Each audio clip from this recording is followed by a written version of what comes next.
आज हम रमन जी के कुछ उपदेश दिए गए हैं उनको पढ़ रहे हैं। किसी प्रश्नकर्ता ने प्रश्न किया, सत्य क्या है? तो इसमें रमन जी ने जवाब दिया, सत्य हमेशा रहता है, वह नाम रूप रहित है, लेकिन फिर भी नाम रूप का आधार है। वह मिथ्या से रहित है, फिर भी मिथ्या का आधार है। मिथ्या क्या है? जगत मिथ्या, जगत का आधार है। फिर भी वह बद्ध नहीं है, मतलब बंधा हुआ नहीं है, सीमा रहित है वो। वह जैसा है वैसा ही है, पर वाणी से पर है। वाणी उसको अगर किसी ने अनुभव कर लिया परमपिता परमात्मा का, वाणी से उसको बताया नहीं जा सकता।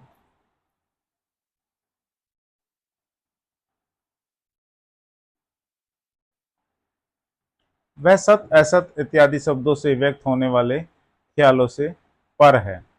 आत्मा वह सत्य है जो पदार्थ विषय ज्ञान के साथ अज्ञान के नष्ट होने पर शेष रहने वाली चेतना स्वरूप है। जैसे संत महापुरुषों का ज्ञान प्राप्त होने के बाद शरीर बोध ही नहीं रहता, सिर्फ चेतना रह जाती है, वो आत्मा है। उस ब्रह्म स्वरूप आत्म चैतन्य में अज्ञान नहीं है, अर्थात पूर्ण ज्ञान स्वरूप ब्रह्म की सत्ता में अज्ञान अंधकार लेस मात्र नहीं है, बिल्कुल नहीं है, लेस मात्र नहीं है। वह अशरीर शोक रहित सत्ता जो जगत के रहने पर ही नहीं बल्कि उसके अभाव के समय भी निरंतर प्रकाशित होती रहती है। मीन्स प्रलय के समय वो सत्ता तो प्रकाशमान ही रहेगी।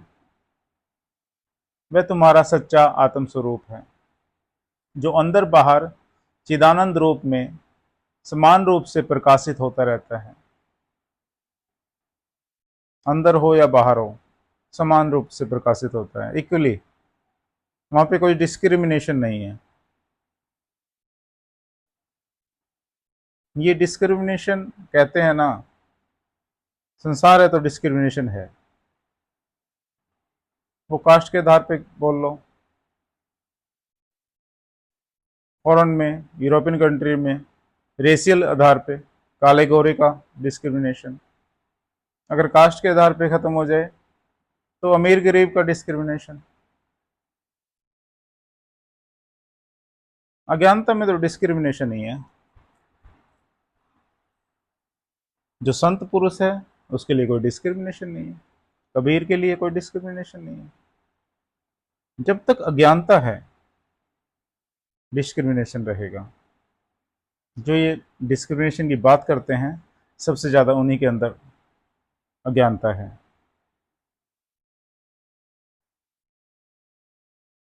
क्या उनकी अज्ञानता दूर हो गई है?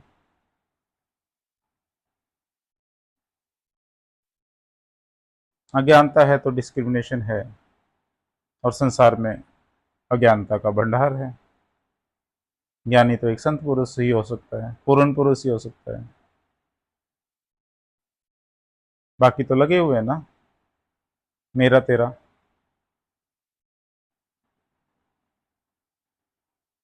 सब कुछ बुरी तरह से लगे हुए हैं। धोखा देना, जालसाजी करना, अपने आप को सही ठहराना,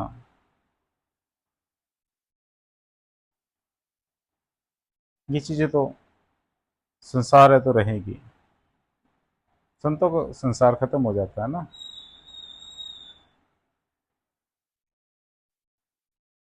तो ये चीजें तो रहेंगी।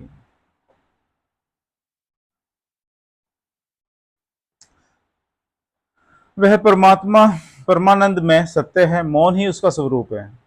बोलते ही नहीं है। महर्षि जी मौन ही हो गए थे, बोलना भी पचड़ा था। पचड़े में फंसना है तो बोलना। वो मौन थे, उनकी दृष्टि से शक्तिपात हो जाता था।